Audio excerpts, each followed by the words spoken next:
কখন পেরোবে বোঝা মুশকিল।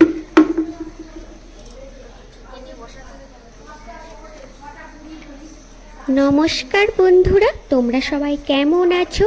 আশা করি খুব ভালো আছো, আর আমিও খুব ভালো আছি। তো চলো বেশি কথা না বলে ব্লগটা শুরু করি।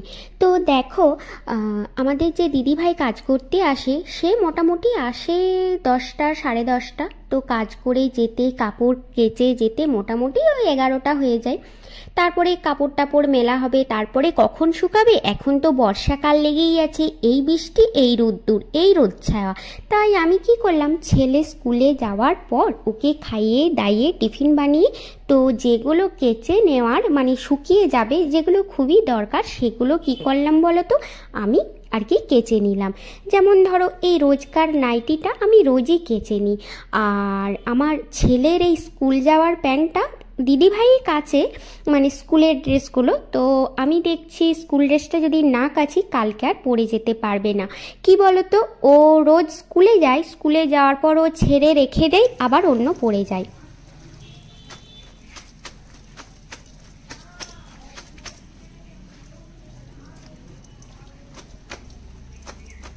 তো কি বলো, তো যদি স্কুল যাওয়ার প্যান্টটা না এখন মিলে দিই, মানে ওই কোমরের দিকটা না খুবই মোটা থাকে, যেহেতু শুকুতে চায় না। তা এখন তো বর্ষা লেগেই আছে, বৃষ্টি হচ্ছে, মেঘ ছাওয়া করছে, তো তার জন্য কি করি, আমি ছেলের স্কুলের প্যান্টটা আর কি কেচে মিলে দিই তাড়াতাড়ি, যাতে শুকিয়ে যায়। একদিন কি হয় বলো তো, শুকোয়নি, তাহলে সেই ফ্যানের হাওয়া দিয়ে বা আয়রন করে শোকাতে হয়। তো ও কি করে, রোজ যেটা স্কুলে যায় সেটাকে আমরা কেচে দিই, তো আর তারপরের দিনে আবার অন্য পড়ে যায়। তো তাই করি, রোজকার স্কুল যাওয়াটা কেচেই দিই। তো এমনিতেই রোজ দিন যেটা পড়া হয় সবই কেচে দিই। এইদিকে কি বলতো, নাইটিটা কিন্তু আমি নিজেই কেচে মিলে দিই, যেহেতু একটুখানি নির্মাণই ধুয়ে মিলে দিই। বাদ বাকিগুলো দিদিভাই কাচে। আর এমনিতেই সকালে আমি এক বালতি করে কেচেই নিই, যেহেতু যেগুলো আর কি শুকিয়ে যাবে সেগুলো। তো কি বলো তো, তোমরা হয়তো ভাববে একটি নাইটি হয়তো তাড়াতাড়ি কেচে শুকিয়ে পরে নেই, সেটা কিন্তু নয়। আসলে কি বলো তো, এমন এমন একটা হালকা পাতলা নাইটি জামা আছে, সেগুলো মনে হয় এগুলো পরেই বেশ স্বস্তি লাগে। তাই কি করি বলো তো, বেশ হালকা পাতলা নাইটিগুলো আমি তাড়াতাড়ি কেচে শুকিয়ে দিই।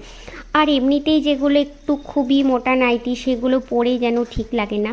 যদিও বাড়িতে আমি হালকা টপ টি শার্ট ওগুলো পরি, কিন্তু যাই পরো না কিনা নাইটি একটু পাতলা হালকা পরেই যেন শান্তি মেলে। তাই কি করি, আমি রোজকার যে জামা কাপড়গুলো সেগুলো একটু আমি ধুয়ে মেলে দিই। আর দিদিভাই তো আসেই অন্যান্য জামা কাপড় কাচে, আমি একদিকে এক বালতি যেটা হয় সেটা রোজই কেচে নিই। কোনো দিন কাচি, কোনো দিন যেদিন মনে হয় না সেগুলো দিদিভাইই কাচে। দিদিভাইকে তো 2 বালতি দেওয়াই হয় কাচতে, আর আমি এক বালতি কেচে নিই হালকা পাতলাগুলো। এইদিকে বড়মশাই এসেছিল জিজ্ঞাসা করতে, দুধ আনতে যাবে আর বাজারে যাবে, কি কি আনতে হবে। বেশি সেরকম কিছু আনতে হবে না, মানে আলু পেঁয়াজটা নেই, তার জন্যই আর কি বললাম আলু পেঁয়াজটা নিয়ে এসো।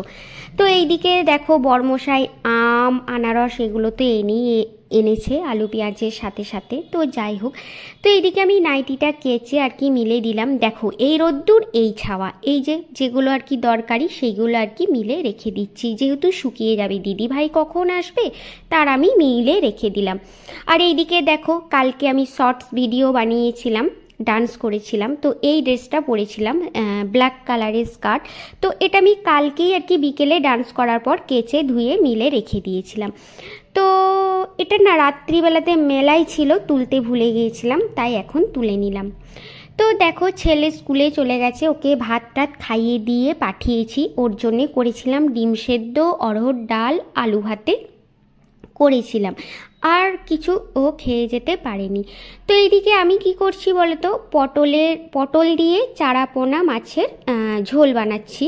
দেখো এটা দেখাতে দেখাতে পটলটা ভেঙেই গেল। পটলের বীজ ছিল না, কচি কচি ছিল, তাই এমনি লম্বা করে কেটে পটলগুলো বেশ ভালো করে ভেজে নিলাম। আর এইদিকে পটল দিয়ে চারাপোনা মাছের ঝোল। ছেলে যেহেতু খাবে না, চারাপোনা মাছও খাবে না, ওর কাটা লাগে, আর পটল তো খাবেই না।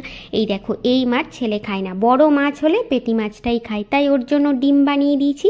আর চিচিঙ্গে ভাজা করব, অড়হর ডাল তো হয়েইছে, আর পটল দিয়ে আলু দিয়ে একটু মাছের ঝোল করলাম। কি বলো তো, এতে মশলা বিশেষ কিছু দিইনি, আমি একটু পেঁয়াজ দিয়েছি আর টমেটো, ব্যাস এতেই রান্না করেছি পাতলা করে ঝোল। আর একটু সামান্য তেলে চিনি ফোড়ন দিয়েছি। আর কি বলতো, পটলটাও ভেজে নিয়েছি।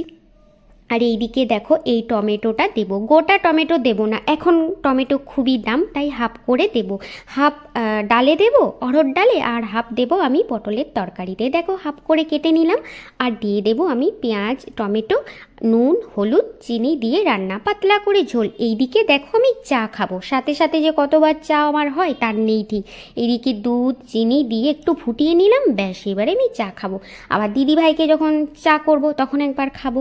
এইদিকে দেখো পেঁয়াজ, টমেটো, পটল, আলু দিয়ে ভালো করে কষিয়ে নিলাম, বেশ রান্নাটা টুকটুক করে হোক। এইদিকে আমি সব কাজগুলোও সারছি। ছেলের টিফিন বানিয়ে দিয়েছি, একটু পাস্তা, আমিও একটু পাস্তা খেয়ে নিলাম। আর বরের জন্যও দিয়ে দিয়েছি পাস্তা। কি বলতো, আমাদের এই সময়টা মুড়িটা ঠিক খাওয়া হয় না। মুড়ি কখন খাওয়া হয়? রবিবার দিনে কিংবা বিকেলের সময়। বিকেলেও সবসময় মুড়িটা খাওয়া হয় না, যেহেতু পেঁয়াজি বেগুনি ভাজা চপ করি সেদিনই মুড়িটা খাওয়া হয়। আর এমনিতে কিছু অন্যান্য টিফিন বানানো হয় ব্রেড দিয়ে বা অন্য কিছু একটু বানানো হয়, সেগুলোই খাওয়া হয়। আর মুড়িটা এই সময় খাওয়ানোই হয় না, ওই যা ওদের টিফিন বানাই না, রুটি, পরোটা, লুচি, পাস্তা, চাউমিন বা ব্রেড দিয়ে কিছু, সেটাই আমি খেয়ে নিই। আর এইদিকে দেখো পেঁপে ভাজা হচ্ছে, এগুলো কিন্তু আমাদের গাছের পেঁপে। এইদিকে দেখো আমাদের প্রথম পেঁপে হয়েছে, সেটাই তোমাদের ভিডিও একদিন আনবো।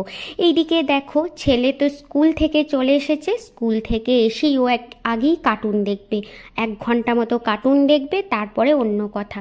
তো ওই কার্টুনটা টিভিটা ওইটুকু মধ্যেই দেখে ও, খেতে খেতে স্কুল থেকে এসে যাই খাক ওই কার্টুনটাও 1 ঘন্টা মতো দেখে, 1 ঘন্টা কি আধা ঘন্টা মতো।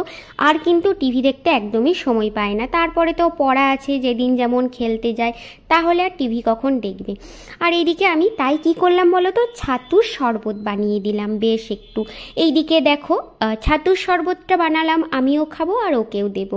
অন্যদিন লেবু দিয়ে শরবত বানিয়ে দিই, আজকে ভাবলাম ছাতু দিয়েই শরবতটা বানিয়ে দিই, ছেলেও খুব পছন্দ করে। আর এইদিকে দেখো পেঁয়াজ, কাঁচা লঙ্কা সব দেব। পেঁয়াজটা কিন্তু আমি খাবো না, তো ছেলেকে দেব 2-4টে পেঁয়াজ। ও বলে মাম্মাম একটু পেঁয়াজ দেবে ছাতুতে, তো ছাতুর মধ্যে না পেঁয়াজটা দিলাম, কিন্তু আমি পেঁয়াজ খাবো না, যেহেতু আমি ওষুধ খাচ্ছি, তাই 2 বছর ধরে কাঁচা পেঁয়াজটা আমি খেতেই পারি না। আর আমার কাঁচা পেঁয়াজ খেতে খুবই ভালো লাগে। আর কি বলতো, ওই হোমিওপ্যাথি ওষুধ খাওয়ার জন্য আমি পেঁয়াজটা খেতেই পারি না, তাই আমি 2টো কাঁচা লঙ্কা নিয়ে নিলাম। তো আর কি বলতো, ছেলে তো লঙ্কা খাবে না, তাই ওকে লঙ্কা দিইনি। আর এইদিকে দেখো গন্ধরাজ লেবুর একটু রস দেব। তো আমার আঙুলে একটা কি বলেছিলাম না হয়েছে, সেটার জন্য ভালো করে চিপতেই পারছি না, হালকা করে চিপে নিলাম।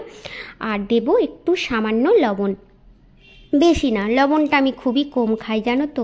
ছেলে কিন্তু লবণ ওর মনেই ধরে না, একটু লবণ ভালো করেই নেই। আর দিলাম একটু কাঁচা সর্ষের তেল। আর এইদিকে তোমাদের আর দিলাম বিট নুন। এইদিকে তোমাদের বলেছিলাম কি বলো তো, আমার হাতটা কি একটা হয়ে গেছে, মানে হাতের আঙুলটা, মানে আর কি বলো তো, এই একটু ছাতু দিয়ে দিলাম ভালো করে, একটু পাতলা পাতলা লাগছে মনে হচ্ছে যেন, তো ওই জন্য ছাতুটা আরেকটু ভালো করে দিয়ে দিলাম। আর তোমাদের কি বলো তো, আমি বলেছিলাম না আমার আঙুলটার একটা চামড়া উঠেছিল, সেই চামড়াটা না আমি আঙুল দিয়ে ছিঁড়ে দিয়েছিলাম, তো সেটাই কি আঙুলটা বেশ ফুলে ঢাক ঢোল হয়ে গেছে, আর আমি কিছু করতে পারছি না। ঈশান,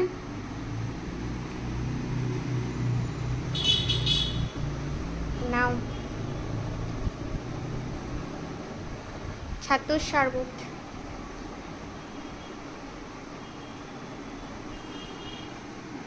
এইদিকে দেখো বলছে লবণ হয়নি, ওর একটুখানি লবণ লাগবে, এই না হলে বলছে আমি খাবোই না, নুন খেতে খুব ভালোবাসি।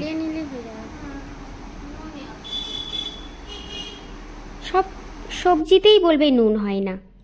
এইটা বলো তো কী ফল? এই ফলটা কিন্তু আমি প্রথমবার খেলাম, কোনো দিন খাইনি। বর যেহেতু কালকে না কলকাতা গিয়েছিল, একটা স্কুলের কাজ ছিল, সেই জন্যই গিয়েছিল। তো কলকাতায় যেতে শিয়ালদা স্টেশনে এগুলো বসেছিল, তো নিয়ে তো তার জন্যই এইটা নিয়ে এলো। তো বলো তো এটা কী ফল?